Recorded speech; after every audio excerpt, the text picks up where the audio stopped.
Ministro Edson Fachin será relator de ação do Governo do Rio sobre declarações de ministro da Justiça. E você vai ver também.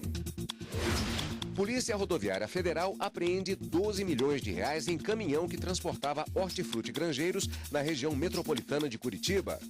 Pedágios serão obrigados a fornecer nota fiscal para clientes em todo o Brasil. Equipes do Zoológico de Brasília vão à Chapada dos Veadeiros tratar animais atingidos pelo incêndio.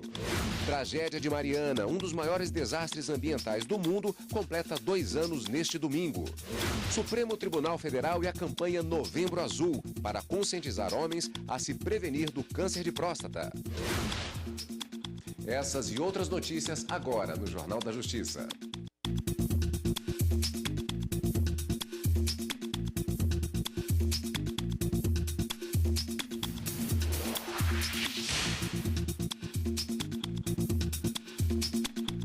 Boa noite. O ministro Edson Fachin, do Supremo Tribunal Federal, vai analisar a interpelação judicial apresentada hoje pelo governo do Rio de Janeiro contra o ministro da Justiça, Torquato Jardim, para que ele informe os nomes dos agentes públicos supostamente ligados ao crime organizado. Na ação, o governo do Rio pede ainda que o ministro apresente documentos que comprovem as declarações que deu à imprensa. A Polícia Rodoviária Federal apreendeu cerca de 12 milhões de reais em dinheiro dentro de um caminhão que transitava na região metropolitana de Curitiba.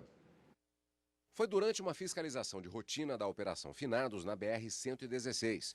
São 8 milhões em cédulas de real e 1.200.000 dólares. O dinheiro estava escondido em meio a hortifruti granjeiros e imóveis. O caminhoneiro de 55 anos foi preso e disse aos policiais que não sabia do dinheiro. Ele ia de São Paulo para Foz do Iguaçu, na divisa com o Paraguai e a Argentina. As cédulas foram encaminhadas para a Polícia Federal em Curitiba. O ministro Dias Toffoli, do Supremo Tribunal Federal, suspendeu decisão do Tribunal de Justiça do Rio de Janeiro, que rejeitou denúncia de crime de lesão corporal contra uma mulher em razão da retratação da vítima. Em análise preliminar do caso, o ministro verificou que o ato vai contra a acórdão do STF, que decidiu que a ação sobre violência doméstica não pode ser interrompida, mesmo que a vítima desista da denúncia.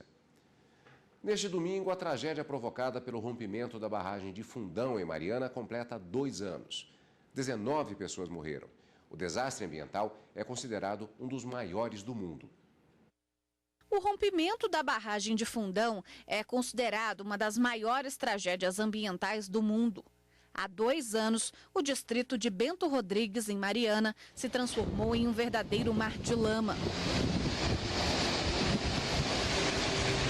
207 das 252 casas da região foram destruídas. 329 famílias ficaram desabrigadas. 19 pessoas morreram e mais de 62 milhões de metros cúbicos de rejeitos de minério despejados no meio ambiente. As investigações da Polícia Federal apontam o acúmulo de lama na barragem foi um dos principais fatores que contribuíram para o rompimento. Com isso, ficou comprovado que a Samarco cometeu diversos crimes. Desde falsidade de laudo técnico, crimes contra a administração pública por impedir a fiscalização, crime de homicídio, por dolo eventual, crimes contra a fauna, crimes contra a flora. O acidente não ficou restrito apenas ao estado de Minas Gerais. A lama também atingiu municípios do Espírito Santo e da Bahia. Ao todo, 39 cidades foram afetadas. Os danos, segundo o ICMBio, o Instituto Chico Mendes de Conservação da Biodiversidade, vão demorar para se recuperar. Ainda vai ter um impacto ainda por vários anos. O rio ainda não foi limpo, completamente limpo. Então esse sedimento ainda está chegando. E mesmo o mar vai levar um tempo para poder absorver isso, que esse sedimento possa ser absorvido mesmo no fundo do oceano e ele pare de ficar sendo remobilizado a toda frente fria ou ressaca que aconteça. 22 pessoas foram denunciadas por homicídio doloso e outros crimes. O Ministério Público Federal também denunciou 4 empresas. A mineradora Samarco, as acionistas Vale e BHP e a Vogue BR, que assinou o laudo atestando a estabilidade da estrutura que acabou se rompendo. Nós dividimos a nossa atuação em 2 frentes principais.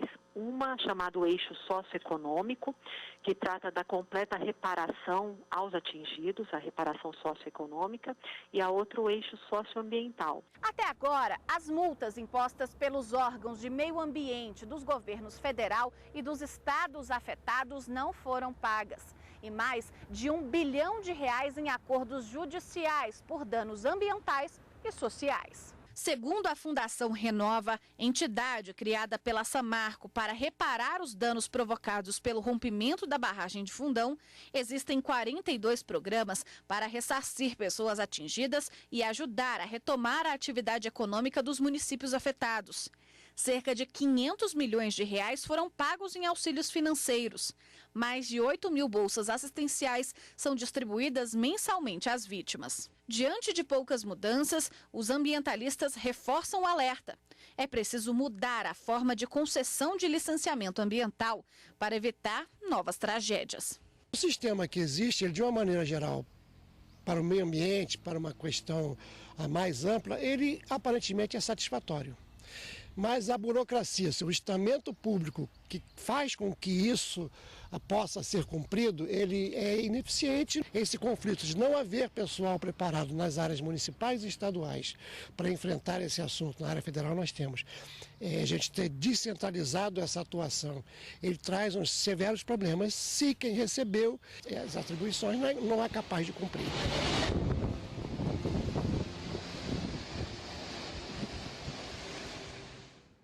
Pedágios de todo o Brasil vão ser obrigados a fornecer nota fiscal aos motoristas. A determinação é da Receita Federal e começa a valer no início de 2018. Esta cena é comum em várias rodovias do país.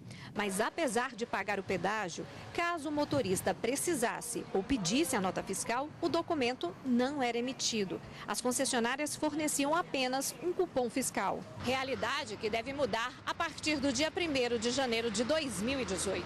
Isso porque a Receita Federal publicou uma nova regra normativa determinando que todas as concessionárias de rodovias devem emitir nota fiscal ao motorista. A medida é para controlar a arrecadação e também coibir possível brecha para sonegação de impostos. Atualmente no Brasil, 20 empresas administram trechos de rodovias federais. Esse advogado explica que a concessão de estradas é uma medida usada pelos governos municipais, estaduais e federal, com base na Constituição que permite a privatização de serviços públicos. No Brasil é autorizada a concessão de rodovias para exploração por empresa ou consórcio de empresa mediante a remuneração que é chamada de pedágio. O cidadão, como tem essa lei, ele é obrigado a trafegar naquela rodovia pagando pelo pedágio. Se ele circundar o pedágio, ele pode sofrer penalidade. As concessões são outorgadas depois de um processo de licitação. Por meio de contrato, é firmado o tempo de atuação da empresa e responsabilidades como duplicação de via, recapeamento de asfalto, projeto de iluminação, sinalização e construção de pontos de apoio ao motorista, com assistência médica e mecânica com guincho. Para financiar os investimentos, também é definida a regra para a cobrança de pedágio. O preço do pedágio é estipulado de acordo com a média do fluxo de veículos e região da rodovia. O valor pode variar de R$ até quase R$ 15. Eu acho isso um absurdo, ela já paga IPVA para ter asfalto, né? Você acha que teve melhoria depois que está cobrando pedágio aqui? Nenhuma melhoria. O que tinha feito, nós estamos usando o pedágio e não fez nada, que não terminou de usar asfalto para lá, né? Fez uns pedacinhos e parou. Eu acho que compensa sim pagar, viu? Aí tá, a estrada tá tudo boa aí, então compensa. Praticamente não existe benefício hoje, né? A gente paga pedágio sempre, porém a gente não vê nenhum andamento nas obras até hoje. O que aconteceu? Simplesmente fizeram uma pequena parte da duplicação. Eu acho que a Jusim tá funcionando, é bom rodar numa BR boa, né? Nesses casos de reclamação para rodovias federais, a recomendação jurídica é denunciar a situação na ANTT, Agência Nacional de Transportes Terrestres. Se o motorista se sentir lesado, também é possível procurar a justiça. Se eu pago um pedágio e tenho o meu veículo com a roda destruída por conta de um buraco, eu acabei de pagar R$ 8,90 num entreposto de pedágio. Passou 1 quilômetro, tem um buraco, uma cratera, esteja chovendo ou não, e essa cratera destrói a roda do meu veículo. Existe aí um fato que pode ser apurado extrajudicialmente ou judicialmente com o dever de indenizar o cidadão. O plenário do Supremo, ou melhor, o plenário virtual do Supremo Tribunal Federal entendeu por unanimidade que há repercussão geral na ação que discute a constitucionalidade de lei do município de Marília, em São Paulo, que exige a substituição de sacos e sacolas plásticas por material biodegradável. Segundo o relator, ministro Luiz Fux, a questão requer um posicionamento definitivo do STF para evitar decisões diferentes da Justiça em outras instâncias. Ainda não há data para que a ação seja julgada em plenário. E você vai ver no próximo bloco do Jornal da Justiça. Supremo Tribunal Federal e a campanha Novembro Azul para conscientizar homens a se prevenir do câncer de próstata. A gente volta em instantes.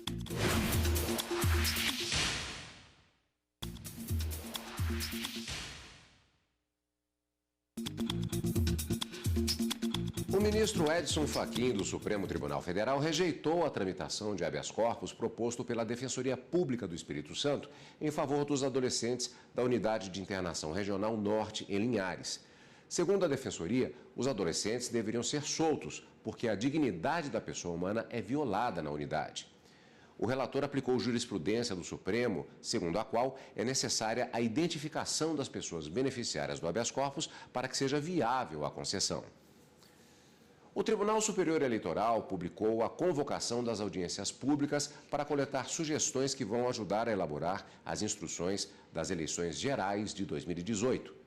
A repórter Ana Carla Mourão está ao vivo no TSE e tem mais informações. Boa noite, Ana. Boa noite, Cadu. Boa noite a todos. As instituições e os eleitores podem participar das audiências públicas aqui no TSE, elaborando sugestões para as eleições gerais de 2018. Os interessados devem entrar no site do TSE, www.tse.jus.br, preencher um formulário eletrônico e enviar até o dia 17 de novembro. Logo depois, o ministro Luiz Fux, relator vice-presidente da Corte, vai analisar essas sugestões e divulgar uma lista das pessoas ou das instituições que podem participar dessas audiências públicas. Essa lista deve ser divulgada até o dia 24 de novembro. Lembrando que as reuniões são realizadas aqui na sede do TSE em Brasília, nos dias 29 e 30 de novembro e 1º de dezembro, às 10 horas da manhã.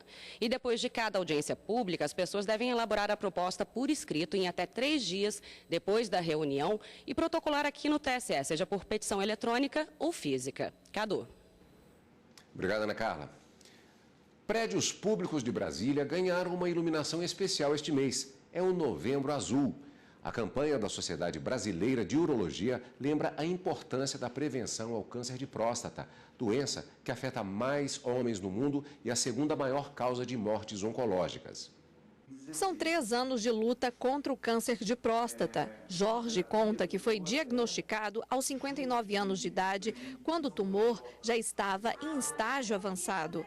Para tentar controlar a doença que tinha invadido a medula óssea, foram necessárias várias sessões de quimioterapia e muitos medicamentos. Sempre assusta, né? Porque o câncer ainda é uma doença muito forte. Quando você fica sabendo que você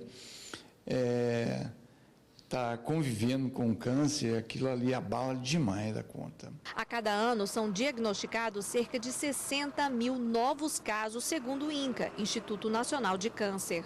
O câncer de próstata é considerado uma doença silenciosa porque não apresenta sintomas até que esteja em estágio avançado.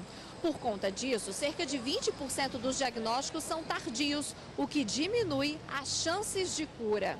Para estimular que os homens façam exames de prevenção, desde 1999 é realizada a campanha mundial de conscientização. No Brasil, prédios públicos de vários estados e do Distrito Federal ganham iluminação especial na cor azul neste mês de novembro.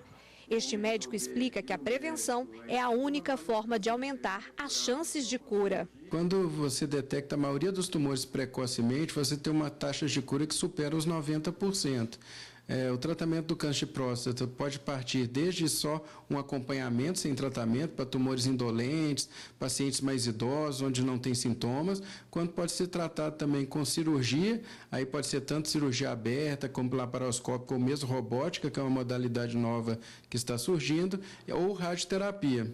A incidência do câncer de próstata geralmente é a partir dos 65 anos, mas a recomendação da Sociedade Brasileira de Urologia é começar a fazer os exames anuais de prevenção depois dos 50 anos de idade, principalmente se o homem fizer parte do grupo de risco. A idade, após os 50 anos, a incidência começa a aumentar mais. Além disso, a obesidade, ter um familiar de primeiro grau, como pai, irmão, avô, também com diagnóstico de câncer de próstata, aumenta o risco em cerca de 1,6 vezes.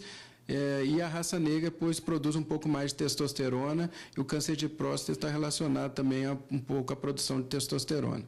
Quem descobriu o câncer de próstata em estágio avançado dá um recado. Deixe de lado o tabu, esse preconceito de não fazer exame, e faça o exame. Fazendo um exame, você detectando o tumor na fase inicial, a chance de se curar é muito maior. A repórter Fernanda Porto tem mais informações sobre o Novembro Azul. Boa noite, Fernanda. Boa noite, Cadu. Boa noite a todos. Eu estou aqui com a advogada Thaís Maia. Ela também é presidente da Comissão de Bioética e Biodireito da Associação Brasileira de Advogados e vai comentar um pouco mais para a gente o que tem hoje de legislação para proteger tanto a pessoa com câncer, também relacionada a diagnóstico precoce. Boa noite. Para começar a nossa entrevista, o que existe hoje de legislação que assegura o diagnóstico precoce, já que estamos no mês de prevenção, falando aí prevenção do câncer de próstata? Bom, nós temos um arcabouço muito grande de legislação que protege o cidadão, lembrando que no Brasil a saúde é um direito, diferente de muitos países, como nos Estados Unidos, em que a saúde é um bem. Então, no Brasil, a gente tem esse direito constitucionalizado, artigo 6º, artigo 196 e diversas outras leis, como a lei, mais especificamente falando de planejamento familiar, que tem a ver com o câncer também, os cânceres feminino, câncer de próstata também, câncer masculino, Lei 3.045 de 2014, se não me engano, e assegura o direito a esse diagnóstico precoce, a realização desses exames. Além da lei do diagnóstico precoce, o SUS também é obrigado a fornecer o tratamento de graça a partir do momento que o câncer é diagnosticado, é isso mesmo? É bem isso. Na verdade, o Sistema Único de Saúde ele tem um arcabouço muito grande, uma ampla atuação para a saúde do brasileiro. Dentre esses serviços que o SUS tem que prover, existe aí o tratamento para o câncer e, no caso, a gente tem desde 2013 em vigor uma lei que assegura que, uma vez firmado o diagnóstico de câncer, de qualquer tipo de câncer, o cidadão tem o direito de ser tratado em até 60 dias. Então é muito interessante que se fale sobre esses direitos para que o cidadão fique informado e saiba como agir quando se encontrar numa situação como essa. Além da garantia de tratamento e medicamento pelo SUS, também tem outros benefícios, como o saque do FGTS, auxílio-doença e outros benefícios para colaborar nesse momento que a pessoa está debilitada. Sim, o paciente com câncer ele tem diversos benefícios, ele tem isenção de alguns impostos, a gente tem aí isenção de IPI, de IOF, isenção de CMS, são impostos que uma vez que o paciente consegue a isenção para adquirir carro, o carro fica com o valor assim bem menor, a quase 30% de desconto. Saque de FGTS também é um direito, de PIS/PASEP também é um direito. Então existe realmente assim um rol muito grande de direitos que o paciente com câncer tem e que deve ir atrás. Falando um pouquinho sobre essa questão de financiamento de carro, quem tem câncer, como fazer isso, como requerer esse direito, porque muitas pessoas às vezes têm direito ao procedimento, mas não sabem nem como procurar, como chegar numa concessionária de carros, por exemplo, e exigir esse direito.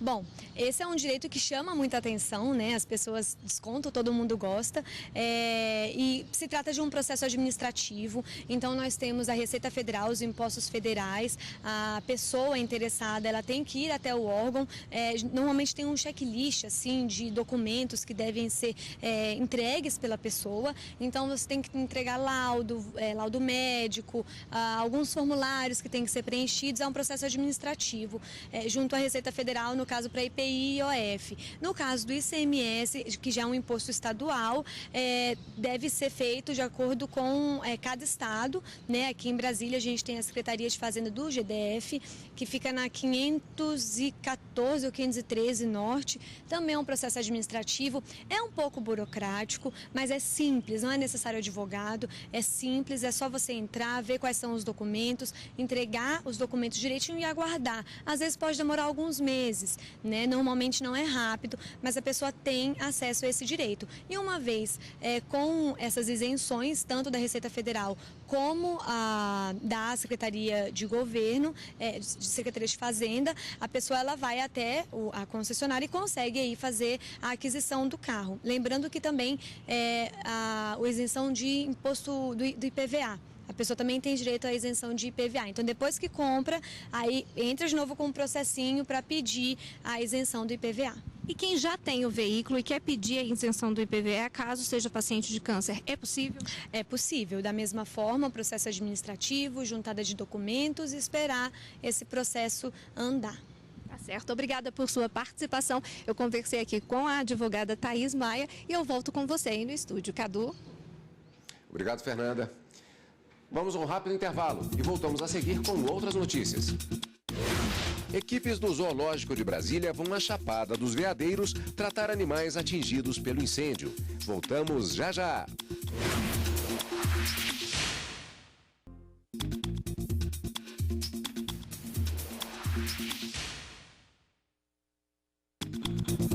O plenário do Tribunal Superior Eleitoral rejeita a prestação de contas do PCO, Partido da Causa Operária, e determina que o PCdoB, Partido Comunista do Brasil, devolva mais de R$180 mil aos cofres públicos. O ministro Tarcísio Vieira apresentou o voto no julgamento que analisava as contas partidárias de 2012 do Partido Comunista do Brasil, o PCdoB. O ministro acompanhou o relator, ministro Admar Gonzaga, que aprovou o relatório com ressalvas. O entendimento foi seguido pelo plenário. Com a decisão, o PCdoB vai ter que devolver mais de R$180 mil aos cofres públicos. O dinheiro deve ser pago com recursos próprios da legenda. Após a análise detida das irregularidades apontadas pela ZEPA, bem como da manifestação da agremiação, eu estou acompanhando o eminente relator na sua integralidade, inclusive quanto ao item 2, que foi reajustado recentemente, para aprovar com ressalva a prestação de contas do Diretório Nacional do PCdoB, referente ao exercício financeiro de 2012, com determinação de devolução ao erário da quantia de R$180.250,41, devidamente atualizada, a ser paga com recursos próprios. A ministra Rosa Weber foi a relatora da prestação de contas do Partido da Causa Operária, o PCO, referente às eleições de 2012. A ministra considerou que o relatório tinha irregularidades que não foram sanadas. Por isso, votou pela desaprovação das contas e foi seguida pelos demais ministros da Corte. O PCO foi punido com a suspensão por 1 mês dos repasses do fundo partidário. Para não prejudicar o funcionamento da legenda, a pena vai ser aplicada em 2 vezes. A ser cumprido no prazo de 2 meses, ou seja, 50% em cada mês. Eu detectei o parecer do nosso órgão técnico, é pela desaprovação das contas, o parecer do Ministério Público na mesma linha, e eu detectei irregularidades formais que eu estou desconsiderando para efeito de aprovação, mas irregularidades graves que eu não vejo como desconsiderar. Equipes do Zoológico de Brasília ajudam no resgate e tratamento dos animais atingidos no incêndio que destruiu parte do Parque Nacional da Chapada dos Veadeiros, em Goiás, a 250 quilômetros da capital federal. 66 mil hectares do Parque Nacional da Chapada dos Veadeiros, em Goiás, foram devastados pelo fogo, o que equivale a 28% da unidade de conservação. Os dados são do último levantamento do Instituto Chico Mendes de Conservação da Biodiversidade, que administra o local. A seca, baixa umidade e o vento ajudaram a espalhar o fogo rapidamente. Segundo o ICMBio, o incêndio foi provocado por ação humana. Segundo essa advogada, o culpado pode responder nas esferas civil, administrativa e criminal. Crime de poluição, crime em relação à queimada. crime específico em deteriorização de áreas de preservação permanente, crimes contra a fauna e contra a flora, porque a destruição de espécies determinadas, ela é crime específico. Em relação também aos animais, a mesma coisa. Então, você soma todos esses aí. Ele não tem como ser só o crime de tacar o fogo, né? Tem vários outros crimes que ele vai responder num único ato. Equipes do Zoológico de Brasília foram enviadas ao local para apoiar no resgate de animais atingidos pelo incêndio. Se tivesse algum animal com a necessidade de uma intervenção cirúrgica, ortopédica, uma cirurgia de cavidade, esse animal viria aqui para o Hospital do Zoológico de Brasília. Esse fluxo está estabelecido, inclusive ainda, a gente vai permanecer por algum tempo, porque mesmo com o fogo tendo sido combatido, nós sabemos que o risco de animais atropelados na região ainda continua. Vivem na região do parque araras, tamanduás, lobo-guará, cobras e outros animais silvestres que são protegidos por lei. Essa é uma das araras resgatadas por voluntários na Chapada. Ela recebeu os primeiros socorros em uma base montada no local e está se recuperando. No Hospital Veterinário em Brasília, os animais podem receber atendimento cirúrgico de grande complexidade que envolvam fraturas e tratar queimaduras. Segundo veterinários do zoológico, os bichos podem chegar também com intoxicação por causa da fumaça. Até agora, nenhum animal precisou vir para o Hospital Veterinário do Zoológico de Brasília. Mas como o parque foi reaberto no dia 1º, visitantes e voluntários agora podem entrar na área devastada. É possível que animais debilitados sejam encontrados. Esta edição fica por aqui. Uma boa noite para você, um ótimo final de semana e continue conosco aqui na TV Justiça.